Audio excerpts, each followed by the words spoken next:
Hi, fifth grade. As usual, I miss you very much. And you may have seen that last night I did update your EDSB pages. All you have to do is on the left, when you open EDSB, choose your language arts class. And you will see that the same links that I've been posting on your Clever, the same ones that you'll find on my YouTube channel, you will also find it on EDSB so that you'll have more ways to get to it. Now, just to clarify again, make sure that you are completing Miss Thomas's work on her EDSB page. I know that she's been signing EDSB work. Even though I have not assigned work on EDSB, it's still a way for you to sign on and send messages to me just to mark your online presence, like I was saying yesterday. Okay, we also have some little funny notes up there and different things like that. And I love hearing from you still. So if you also wanted a different way, remember you can join Remind, and your parents can join Remind by sending a message to 81010, and that message to start off would be at Mort201. Okay. Today the video will be a little bit quicker, and I'm just gonna keep it down to a part one. I've already coded it just a little bit, and instead of doing pages 74 to I think 79, I'm just gonna have you do it up to page 77 and only a little bit of page 78 so that you guys can get accustomed to filling out those kinds of graphic organizers in case they come up in 6th grade and beyond. So we're still thinking about relationships and interactions between people, events, and ideas. So let's go ahead and get to that. I will have you just look this way. I'm gonna get some more light up in here. All right.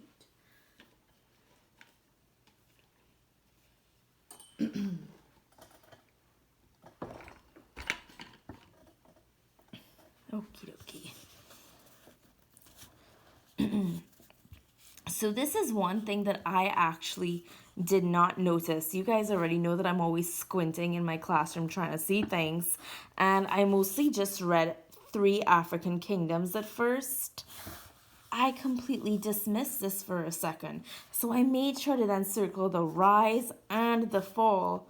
That tells me, or at least I can predict why these kingdoms will most likely fall, or figurative language fall, but not like an actual kingdom is going to fall down physically, but it will lose its power.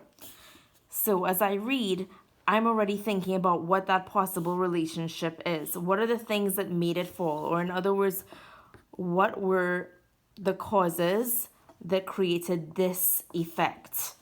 Okay, let's go ahead. You'll see that I already coded it up for us so that you can check your codes and your work against mine. And I've highlighted just in one paragraph some of the cause and effect language right here for you. So it starts with during the Middle Ages. So these last few texts have been going into the past. So that also tells me that this is another history article, which gives me a sign that it might be talking about certain events. During the Middle Ages, 3 powerful kingdoms, going back up right here to the title, rose in West Africa. As a result of trade links across the Sahara, we learned about that in our last text, each of these 3 kingdoms by themselves became wealthy and powerful. Each kingdom also developed a vibrant culture from the exchange of new ideas. So it seems like there must have been some partnership, some teamwork there, because they exchanged and they shared ideas with each other to help each other and to help themselves grow with their money, their power, and their culture. So remember, what am I keeping my mind open to or my eyes focused on? I'm looking out for the fall. How did it rise up? And most of all, how did it fall down? How did these kingdoms deteriorate or fall down? The Soninke people founded ancient Ghana in about 300, and this means CE, which means Common Era.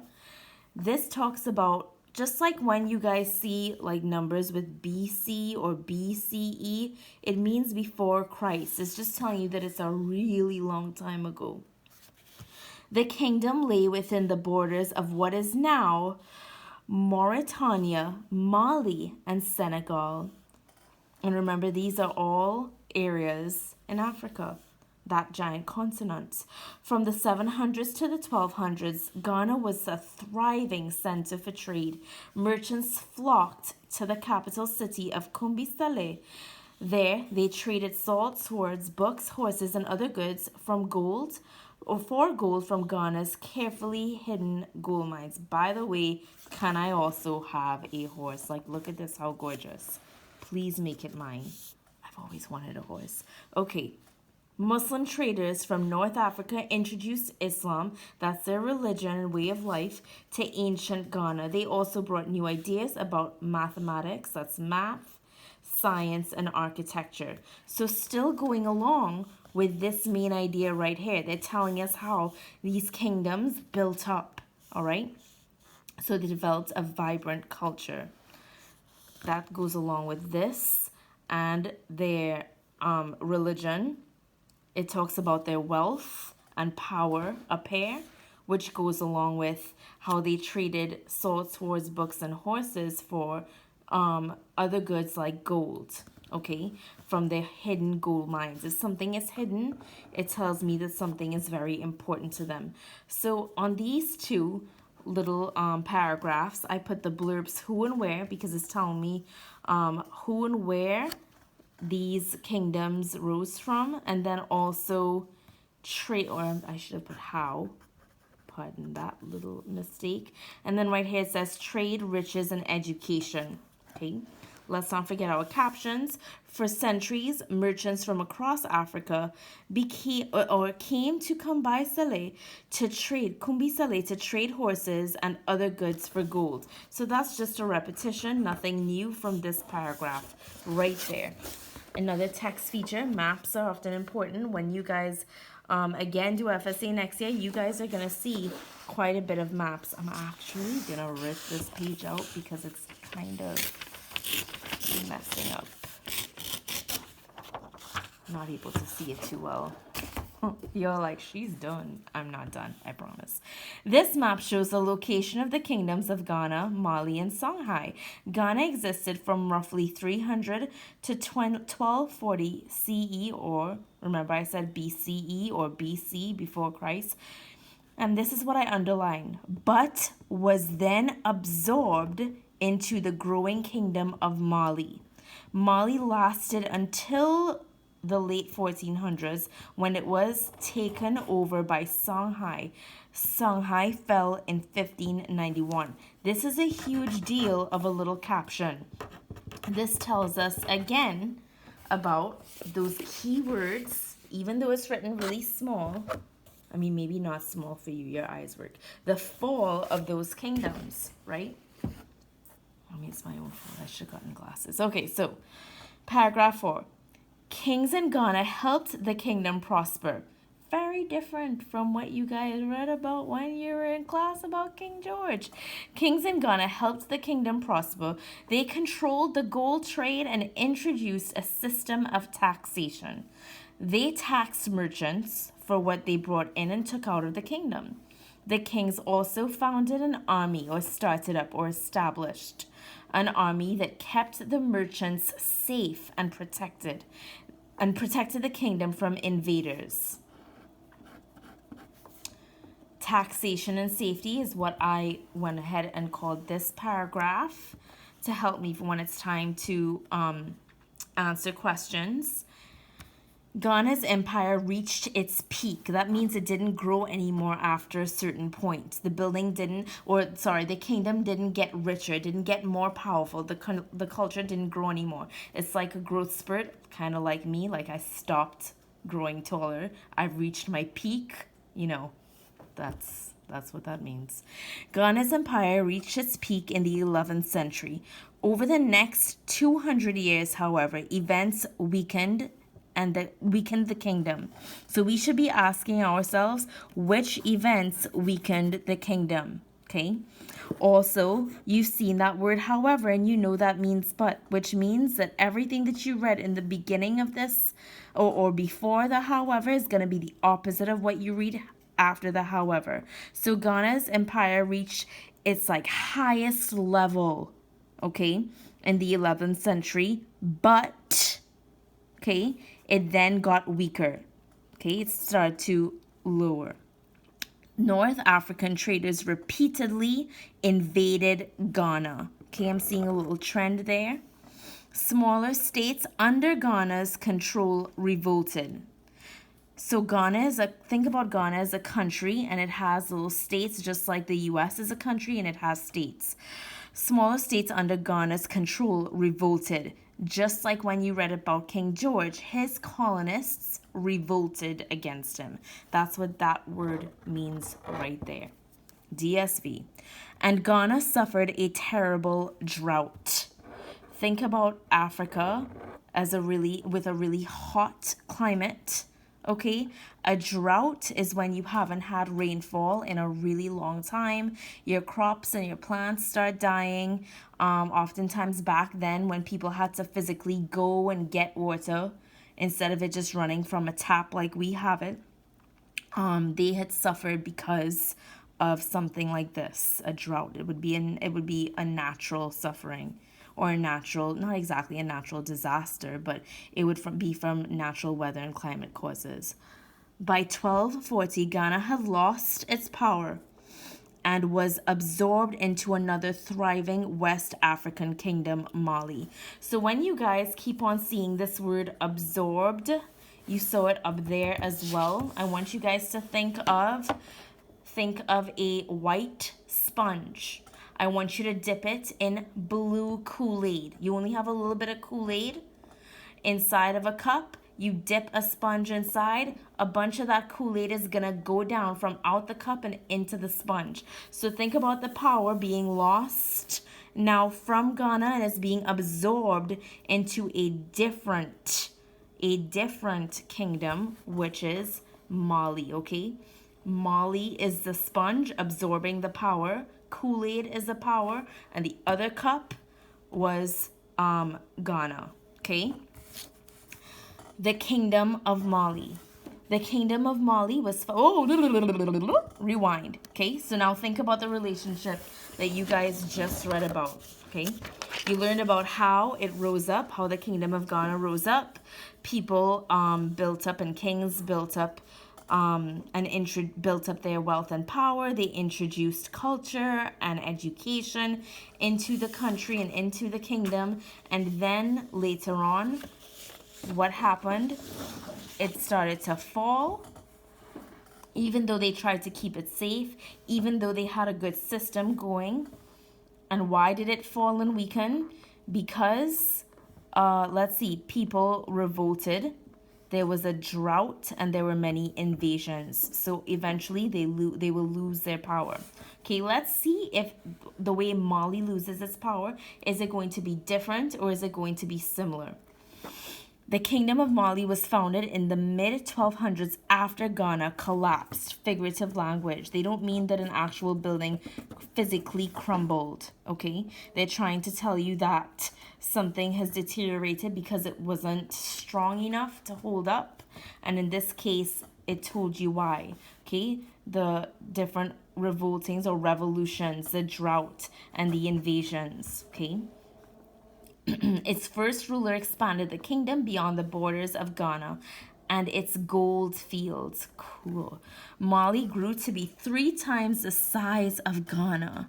That's telling you about the rise. So what will be the fall is what we want to keep in mind. What will cause the fall? At its height, again, figurative language. They don't physically mean a measurement of height.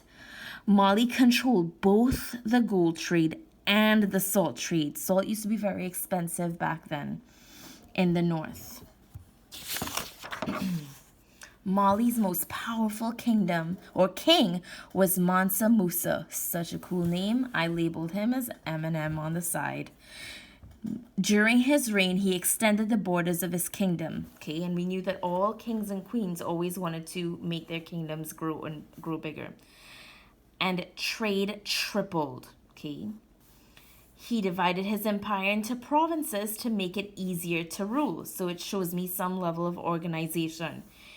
Each province was headed by its own governor, or led or ruled by its own governor. In 1324, Mansa Musa made a religious journey to Mecca, a modern-day Saudi Arabia.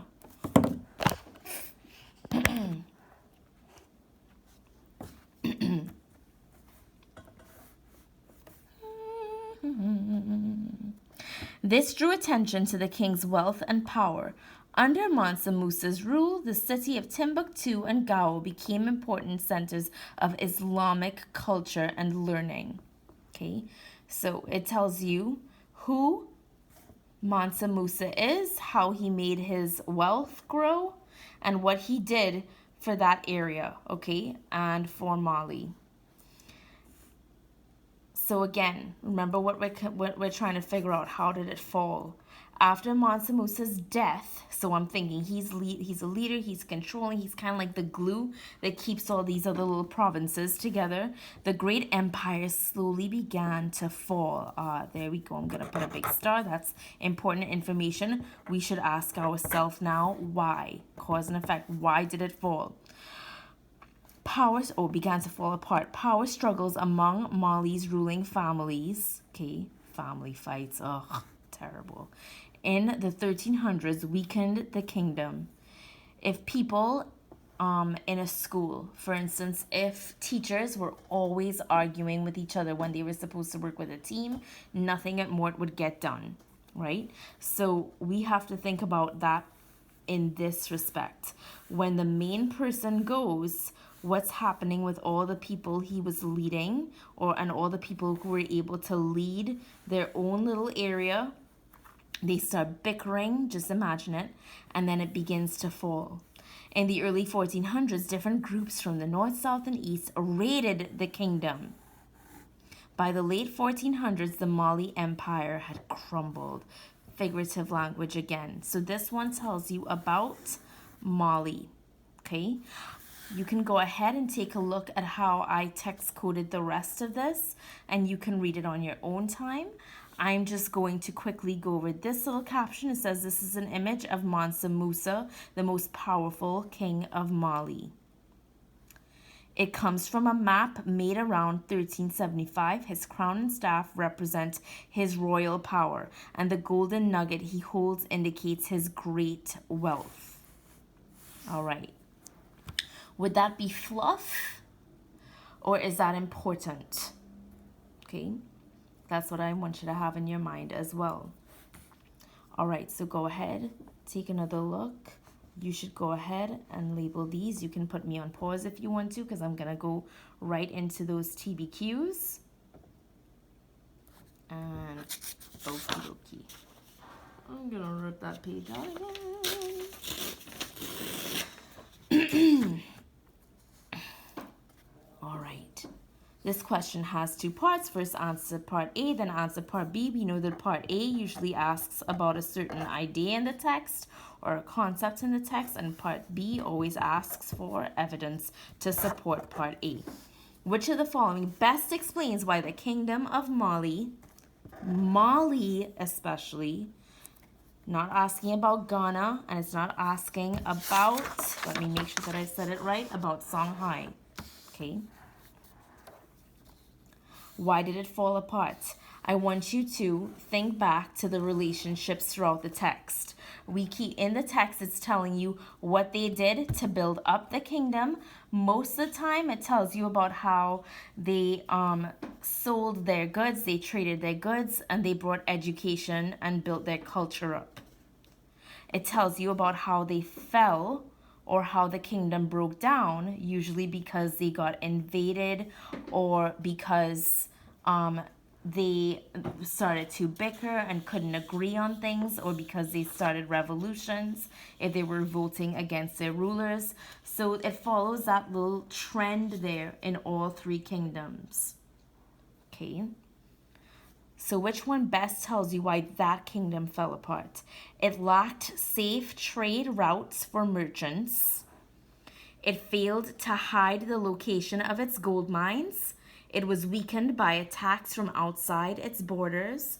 It was split up into smaller provinces ruled by governors. Make sure you pause me to text code that if you haven't text coded it yet. Lacked safe routes. Failed hide gold. Weakened by attacks. Split up. Okay. Which one tells you best what happened to Mali? When you look back at how Mali fell, and good thing that we put a little star right there, it says, after Mansa Musa's death, the great empire slowly began to fall apart. Power struggles among ruling families. Okay, let's see. Okay, and early, so that's telling me how it's getting weak. Let's think about how it actually fell. In the early 1400s, different groups from the north, south, and east raided the kingdom. That's a huge deal. This is telling me why they're starting to weaken, but it doesn't tell me exactly why they fell. This tells me if they're being raided, that tells me something else, okay? They're being taken over by a huge group of other people, all right?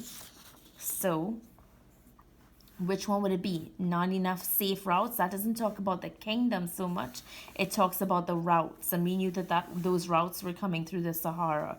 It failed to hide the location of its gold mines. You can assume that maybe they came and they took gold, but it doesn't say that in the text. It was weakened by attacks from its outside borders. I'll probably put a little swirl there. Split up into smaller provinces. So it doesn't say that the king did that to make it weaker. He made it provinces to make it easier to rule, more organized. So that one would be the most wrong. Go ahead and pause and think about it. Pause me. And the attacks would be the answer, because it's a really big deal when you have that many people. Everyone other than the West, because that's where they are in West Africa, North, South, and East, came and just took over. God, that's so sad. So part B. I'm going to go back right here because I already know that they're asking about evidence to support part A. Choose a sentence that best supports the answer in part A.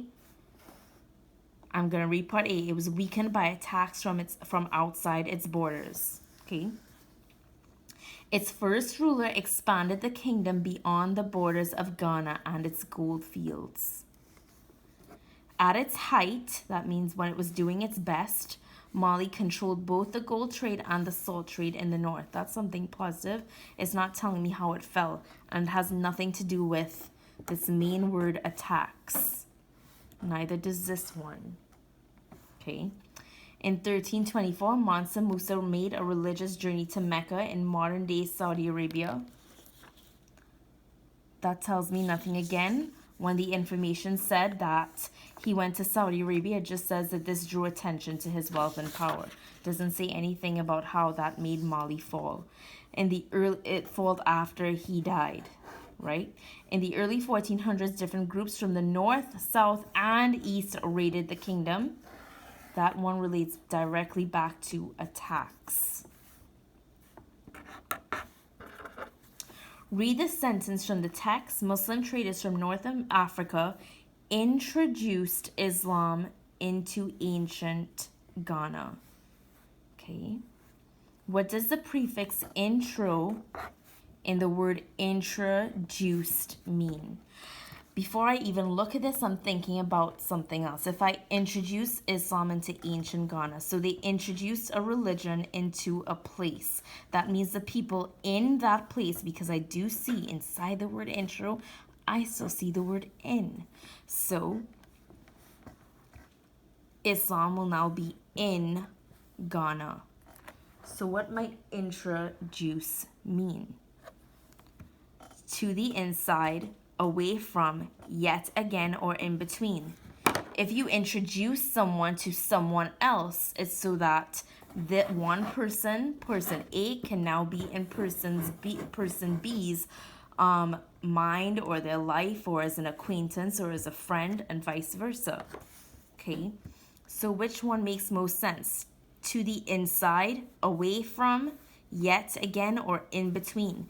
We know that this one would be the most ridiculous, and so would this. So do you think it would be in between? Like to start a relationship between someone? I heard that some of you had chosen this one when you spoke to me over EDSB, and that's why I singled out A and D. So this one was actually wrong, okay? But thank you for sharing with me why you chose it. It would be to the inside. For one, you see the word in, or the prefix in and in, but that's not why. I want you to think about, as it's used in this text, traders from the north kind of gave Islam away to put, or sorry, gave Ghana away a certain way to put Islam in Ghana. So think about it like that. Okay, when you guys get older and you start doing high school science, sometimes they use the word introduce when they are putting a certain chemical into another solution and different things like that. Sometimes that word introduce is used a little bit differently from how you are accustomed to seeing it. And then for this one, this was the only other one. I don't want you to bother with this or with page 79. These are the effects and these are the causes. You have to basically match and say which effect happened as a result of these causes. So control the gold trade. What did that cause? Controlling the gold trade. What will happen after gold trade is controlled? Control the salt trade. What will happen after salt is controlled and people are being able to trade salt? What will happen if, see that word that I keep on using, or that phrase, what will happen if a kingdom has a strong army? What will happen if they have a system of laws? Whenever I see the word system, one of my favorite words in this world, I think of something being organized, okay? So what will happen, okay? Ghana grew wealthy and powerful. Mali grew wealthy and powerful. Songhai grew wealthy and powerful. Okay. Another way you could read this is to block the causes and then you read the effects to yourself. Ghana grew wealthy and powerful. Why did that happen? Mali grew wealthy and powerful. Why did that happen? Songhai grew wealthy and powerful. Why did that happen? Okay. So this tells you what happened, and this tells you why it happened. All right? Go ahead and pause me and make sure that you finish that up in case you didn't do it. I'm going to go through this one kind of quick to make sure the video is quick. And I just want you to know, I just want to make sure that you know that you may have already paused me, so I'll let you pause me again, that you could have more than one effect for a cause, okay? So you can have in any of these rows, you can have more than one X going across. Go ahead and pause me again if you only did one. All right, so Ghana grew wealthy and powerful. Mali grew wealthy and powerful. And Songhai grew wealthy and powerful. I'm going to go with causes. I read those out, but I'm going to go with the causes first, and then I'm going to mark it along the rows. Okay, so control the gold trade. What happened as a result of controlling gold trade? Ghana grew wealthy and powerful, so that's to put an X. Mali did grow wealthy and powerful, and Songhai grew wealthy and powerful. So they're asking you about what was the effect on each kingdom. Okay, good thing we coded it with wealth and power as well. All right, when they controlled the salt trade, they only tell you about that in the text about Mali. Having a strong army, they talk about that when they talk about Ghana.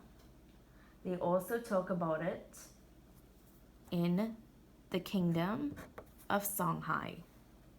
And having an organized system of laws, they talked about that for the Songhai Kingdom. Okay? So you guys are finished up. I hope you enjoy the rest of your weekend. Make sure you check EDSB. And make sure you just let me know that you're around somehow. We all miss you so much. And make sure you send pictures of your puppies. Okay, bye. Have fun.